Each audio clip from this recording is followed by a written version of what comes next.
This woman is the mother of mankind, the genetic Eve from whom we all descend. She lived 150,000 years ago in East Africa, and everyone on Earth is related to her.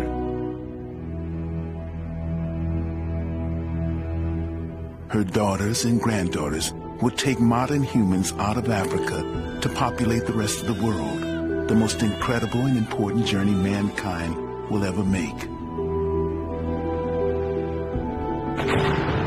Genetic tracking for the first time gives us a route map of our journey.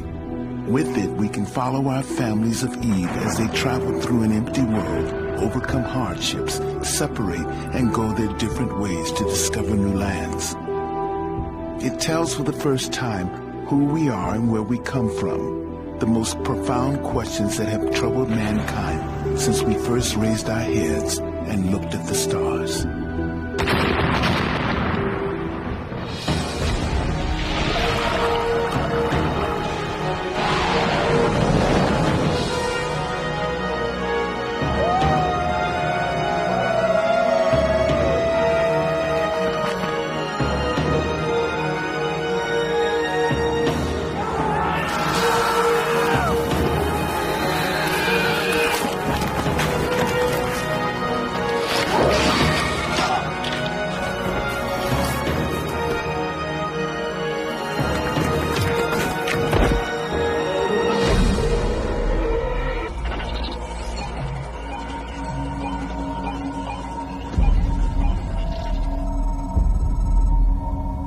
This new science is a breakthrough.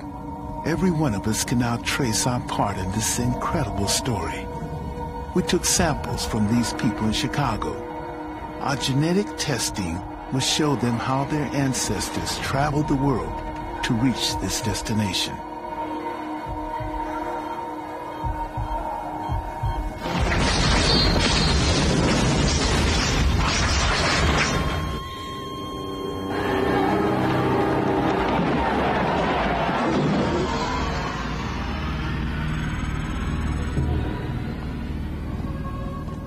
$150,000 years ago, the world was in the grip of an ice age. The ice caps have advanced. Sea levels dropped 400 feet. North Africa is a vast desert with small islands of green. On these islands are tiny groups of people.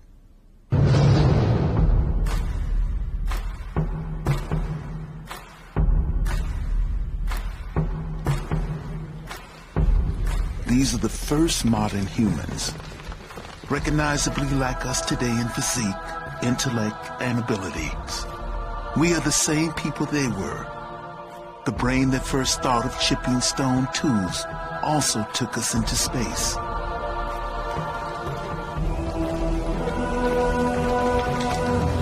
They are hunter-gatherers living in widely scattered groups, roaming each year over great distances, sheltering where they can, gathering seeds and fruit.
$150,000 years ago, hunting was the key to survival. It explains much about the way the human race developed. Hunting needs careful thought and planning. It needed cooperation, that demanded enhanced intelligence and communication skills.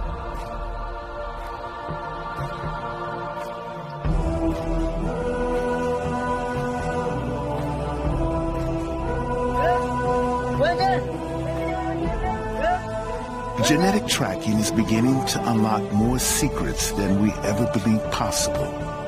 In just 7,000 generations, modern humans have left Africa and penetrated every corner of the globe. And through the unbroken genetic thread binding us to our past, we can begin to understand why it happened.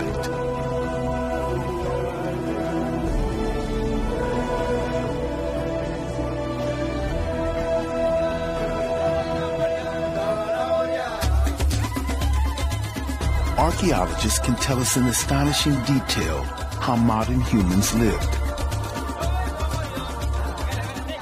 But to understand who we are and where we come from, we must look at our genetic heritage.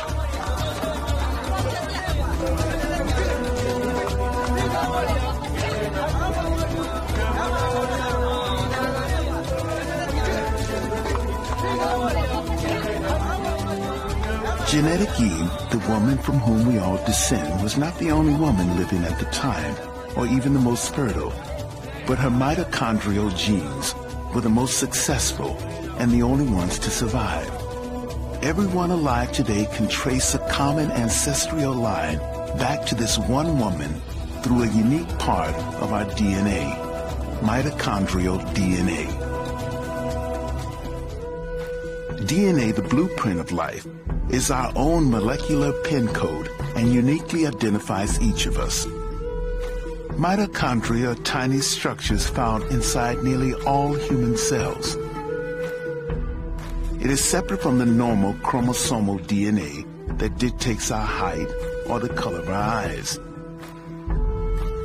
Men inherit it from their mother, but they can't pass it on.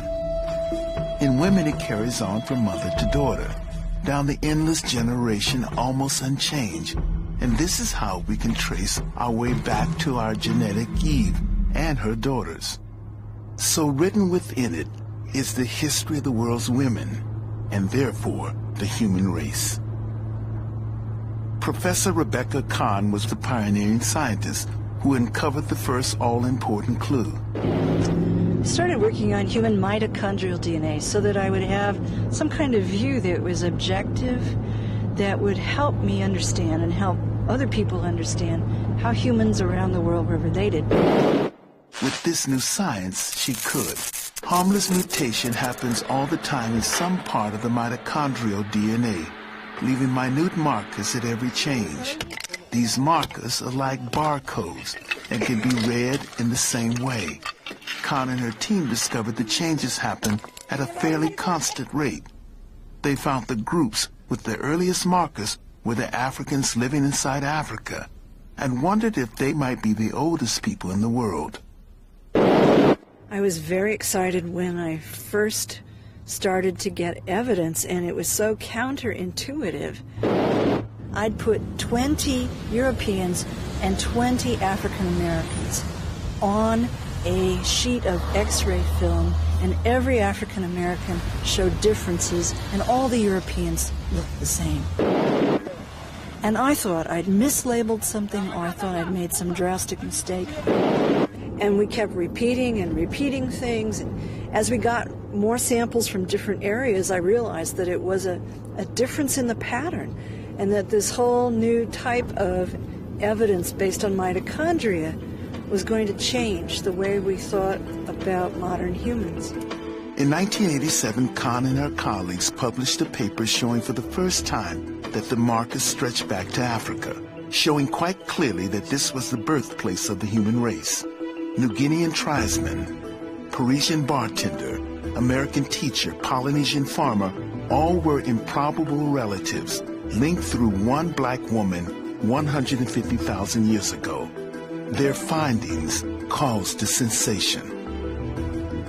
The responses of people were sort of amazing. The public was genuinely interested in certain aspects of it, but there was a a tendency to misinterpret the data because of the terminology used to describe this woman, African Eve.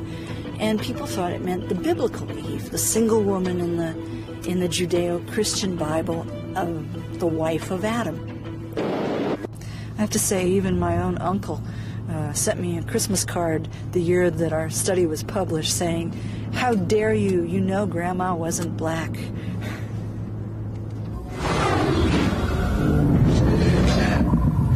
Her work is rewriting human history. Through it, we now know the first mutations took place in Africa, maybe 150,000 years ago, and belonged to our genetic Eve. Professor Christopher Stringer, Britain's leading paleoanthropologist, was involved in the dating of the earliest modern human skulls.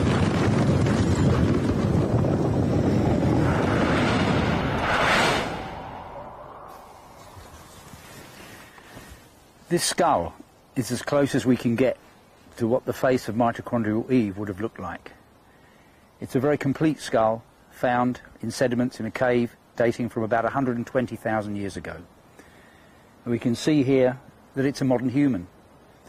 We've got a high rounded vault to the skull, a face that's tucked in under the cranial vault. And this is what she looked like.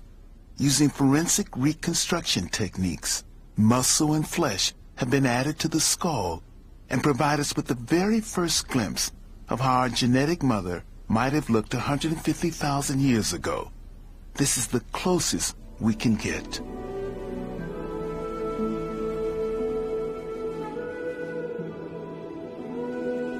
Africa is the birthplace of all the various human species to walk this planet. This vast, isolated natural laboratory molded humans over endless cycles of alternating desert and green. And it is the climate records that give us the next clue.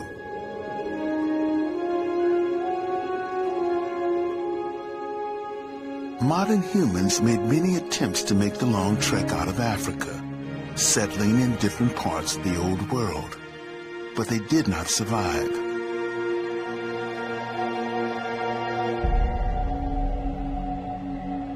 Climatic records indicate a brief but devastating global freeze-up at the time that turned the whole Middle East into extreme desert. Trapped in the northern corridor by the Sahara, there was no return and few places to take refuge. Neither they nor any of their line survived. They would die in severe drought about 110,000 years ago. Their bones were discovered in Kafse caves near Nazareth in Galilee in 1933. 13 fragile skeletons, one a woman, a tiny baby at her feet. When these bones were first uncovered, they were the oldest complete modern human skeletons ever found. The numerous skeletons that have been found in caves in Israel at the sites of Kafse and Shkul show us that there were modern humans outside of Africa over 100,000 years ago. Those modern humans may well have gone up the Nile corridor through Sinai and into the Middle East. But it doesn't look like they went any further. In a sense, they were a dead end. It would be 40,000 years before they would try again. 80,000 years ago, the world was cooling down again. Once again, the ice caps were advancing, drying out the lands. Life became much harder. As Africa dried up, so did the drinking water.